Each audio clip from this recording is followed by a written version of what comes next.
We move on to the next one, which is an enlightening talk, as we call it. One of my areas of interest as well. Including online education in the mainstream K-12 agenda for evolving a rich and engaging mix of content, making learning more lively. We have Cody Claver, Vice President of International Business Development, Panshopic Learning, to take the session. A big round of applause to Cody. Thank you. All right. Thank you for several things. One, thanks for being here. I appreciate the opportunity. Thank you, Seema, for giving me the opportunity to speak today and talk a little bit about blended learning for K through 12. So who are we? Panshopic Learning is kind of the umbrella company for K-12. K-12 Middle East. We are located in Knowledge Village here in Dubai.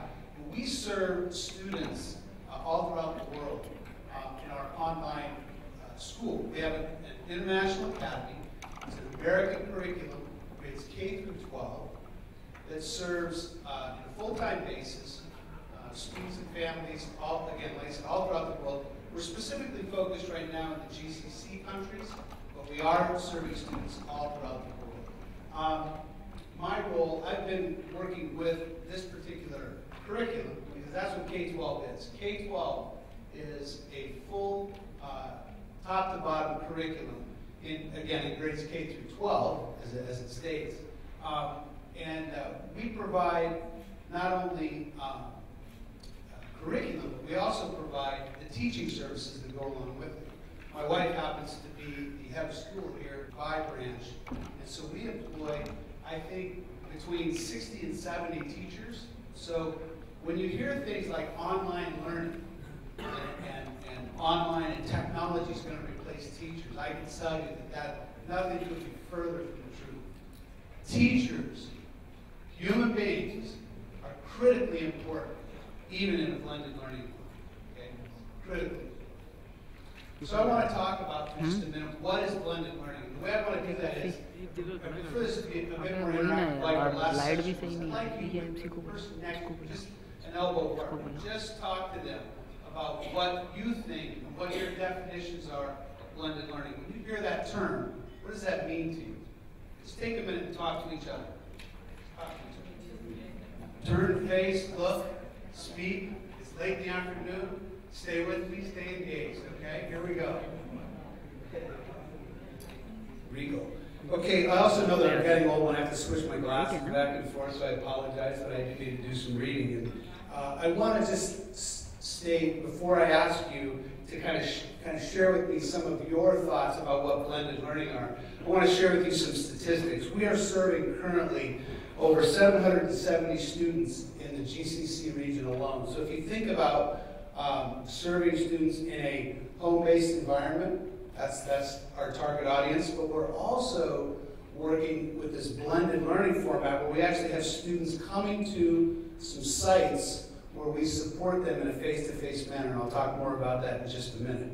We're also, I want to share some statistics in the fact that we're working currently with the KHDA and with NEASC to become we'll become NEASC's first fully accredited online K through 12 school. We're working on that right now. We are currently in candidate status.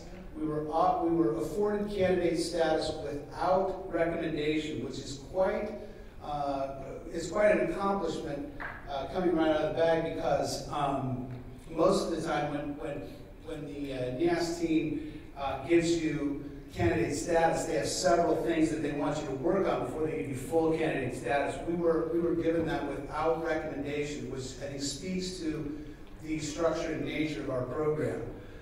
We anticipate that we'll become the first NEASC accredited online school in January of 2017. That's the pace that we're on right now.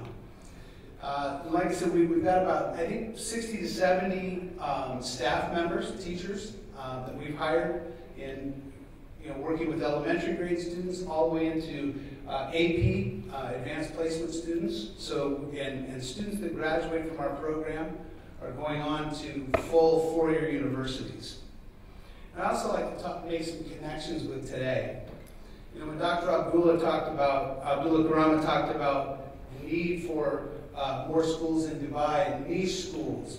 We think that what we're presenting today will become part of that, specializing in an education model that we think helps students learn and attain at a high level. And then when Ryan Pinto, when he talked about the fact that he was born in 1985, that put a lot of things in perspective for me, like how old I am, because I was entering into the profession of education in 1985. I was not born then, born significantly ahead of that. But when he talked about facilitating student learning, and that teachers, really should become those facilitators, and we'll talk some more about that. And then James Neal and his work around mining data. And our system actually mines data for the purposes of being diagnostic in how we help students attain and achieve at higher levels. So I want to talk about what is blended learning, and I want to hear from you very briefly. What is blended learning? What are just a couple of phrases that come to mind? You can shout them out, or if you've got a microphone close by, please. Like putting digital learning, books, teacher, everything together.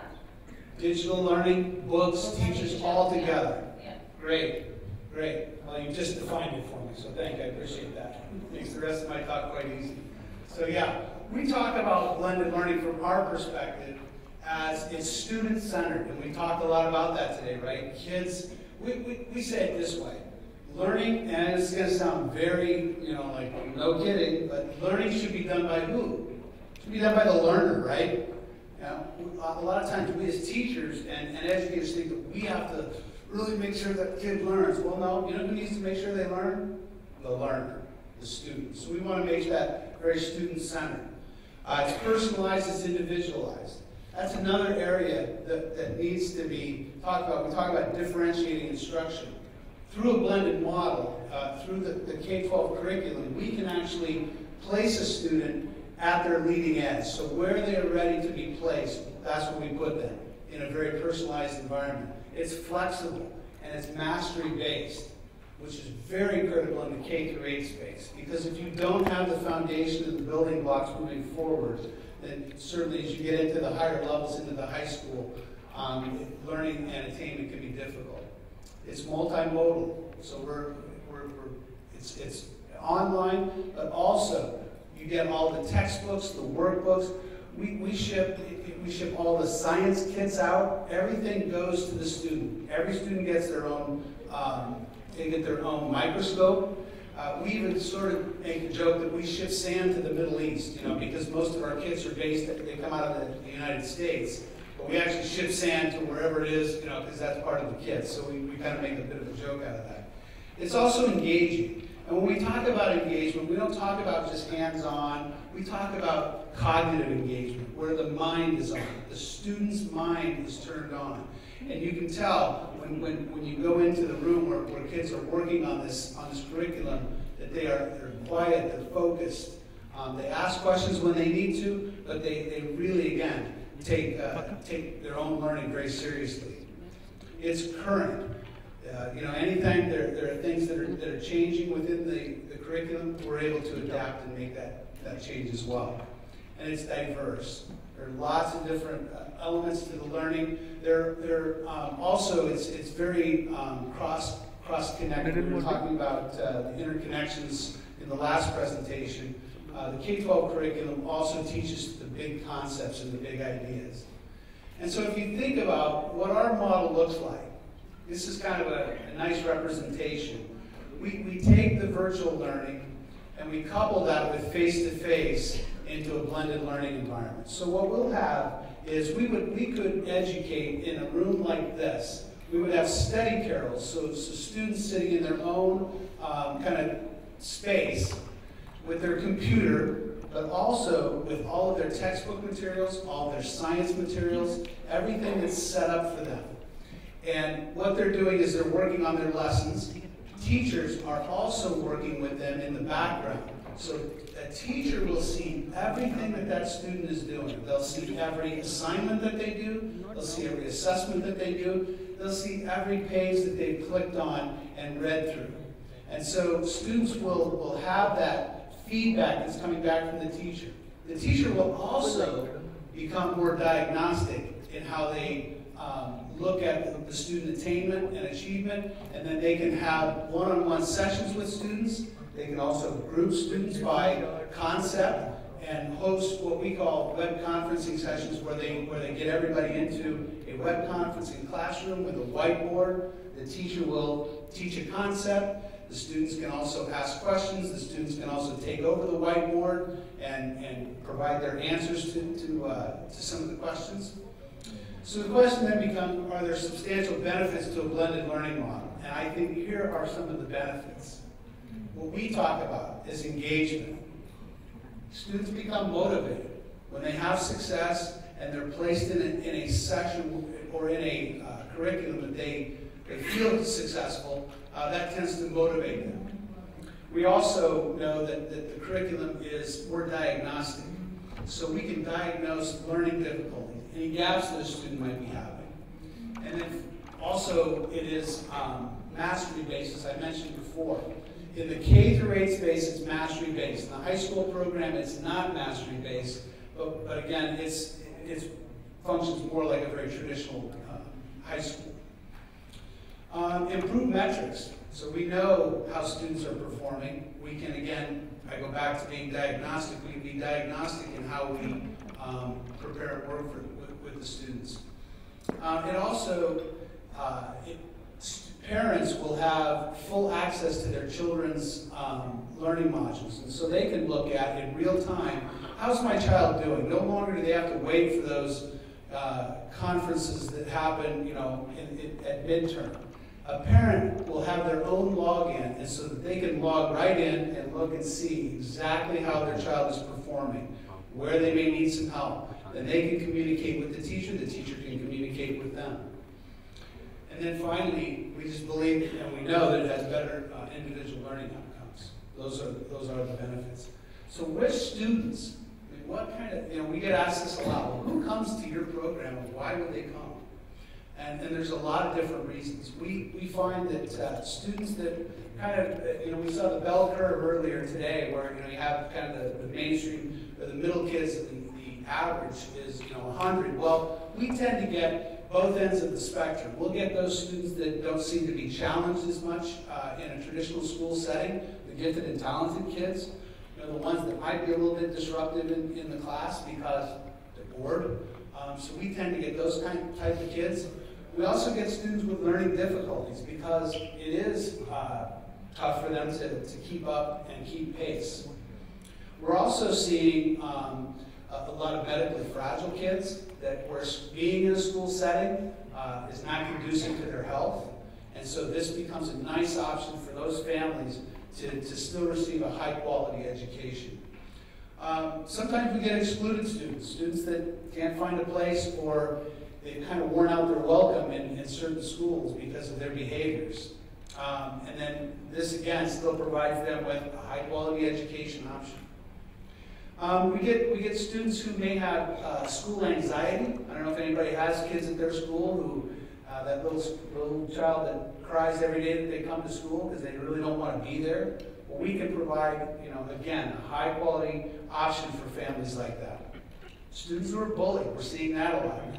And I hear it even from my own kids at their own school that they see kids that are bullied and treated or mistreated as it is. And also, we're now beginning to see, you hear it termed, I think we were talking about it earlier, the unschooling of kids and pulling them out of school and traveling around with them. We're getting families that are choosing our program for that reason. And then what's been big here in Dubai recently is the waiting lists. But that's, I think, going to start to tail off for us because I think with the opening of new schools in Dubai and elsewhere that the waiting list will shrink. And then probably one of the largest growth areas that we're seeing are students who are aspiring athletes who need time to train in their chosen sport. And they want to train during the day, not after school or late into the evening. They want to train at prime time when physically they're in good shape. And then they can also work in with the flexibility of the online piece. They can work in their studies throughout the course of the day. And military, and then expats. We're seeing a lot of expats in the GCC who are taking part. So how does this work? How does the blended with the K-12 curriculum? So you think about the center circle there as being the K-12 curriculum. And what happens is there are the interactive lessons that are online. There's the online teaching support. So every student, especially in grades K through 5, they'll have a homeroom teacher. Starting in grades 5 through 8, they'll have specialized teachers in math and language arts. So they may have multiple teachers who are teaching those particular subject areas. And then in high school, in grades 9 through 12, it's very sort of traditional in that they'll have a specialized teacher for each course that they take. But they will have multiple teachers, and every student has a teacher for every course that they're taking. And then they have hands-on materials. Some will spend anywhere from 30% of their time on the computer to as much as 60 to 75% of their time. As they get older, they spend a little bit more time on the computer, but still there is the hands-on materials in every grade level, all the way up through the later stages of high school, where they will have the material that they'll have to read and digest, and they'll have to do some handwritten work and scan those things in and send those back to the teachers for them to grade and monitor. And then in the blended learning environment, what we do is, so they got the online teacher, but then they'll also have a supportive adult that's working with them in a face-to-face manner to provide them with that little bit of nudge that they might need, that support that sometimes we all need when it's when it's left to us to get our own things done. And we find that the kids really take to that. And those learning coaches that we hire are typically certified teachers. And so what happens is that they can provide some light tutoring for the student. They can make sure that the computer's working well, your materials are all sorted out, you're good to go, you're ready to get your work done for the day. So kind of comes to the question, and 15 minutes is I'm going through this just as quick as I can, is how can the K-12 program be used in a school setting? And here's just a few ideas. It can be implemented as a complete curriculum. So a school could in fact choose to implement this curriculum, because again, it is, not only is it horizontally aligned, and it's aligned to the Common Core state standards in the United States, but it's also what I would call vertically aligned. So the user experience from, say, grades K through 1, 2, 3, 4, all the way up through, the user experience is very similar. So if you think about that from a student's perspective, if I'm in a classroom and I was in first grade last year and I was using the K-12 curriculum, and now I'm going into second grade, or I'm moving to the next level, and my experience doesn't change, how much time am I going to have to spend reviewing and revising and having that teacher, get to know me again and all? You cut all of that out. And so what you in fact do is you give that child more time on task, more time to learn new material and to learn at a faster rate. And that's some of the benefits that we see happening. There are 220 courses available. So again, if I were to ask you at your school, could you offer a wide variety, especially as kids get into the older years? Can you scale up to offer a wide variety of elective courses? It's very difficult because it's very labor intensive, because you do have to have teachers, especially in a face-to-face setting. What we can do is we can provide those teachers in an online setting, as long as the school can provide some facility for the kids to get online, to access the course, and then to go ahead and do their work. So lots of opportunities there. And then the schools can introduce the K-12 curriculum for courses that they're unable to resource for teachers. So it may be, we like your electives course catalog, and we want to offer those. Or we've been thinking about offering the advanced placement courses, the AP courses, for a top-up for our kids, so that, because we have some kids who are thinking about university outside of wherever the country is that you're working in. So those are some things to think about. And then it can be used alongside the personal social development courses. We're finding again that for the special needs students, this can be a real real advantage for them because you can begin to place kids at a level that they're prepared for. So that is about as quick as I can give that to you in a 15-minute time span. I would invite you, if you're in the region, you could come and see our face-to-face operation at Knowledge Village. We have kids that come at 8 o'clock in the morning and they finish at about 2:30, 3 o'clock every day. And it's a great thing to see. So, any questions? And if not, you can always email me. That's my email address. And I appreciate, if I could leave you with a couple things. There's a couple things. One, learning should be done by the learner. And the last thing I want to tell you, too, in online learning, you cannot hide. You cannot hide in online learning, if you think about that. How many of you has anybody taken an online course? Anybody at all? Okay. Were you able to sit at the back of the room and just sort of like melt into the fabric of the classroom? Were you able to do that? Did you have to answer posts and post things and answer questions and assignments that came out? That's online learning, right? You can't hide. We know, and in our system, if you're not doing it, we know. And then we can talk to you about what you're not doing, and we can help you do it and do it better. And that's what we do. And I think that's what we do very well. So, anyway, thank you very much. Thanks for your time. I'm around for questions if you have any.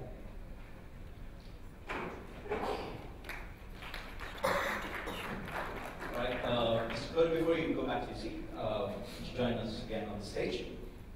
I request Seema to give away a token of appreciation. And thank you very much, Mr. Cody, for the wonderful session on online learning.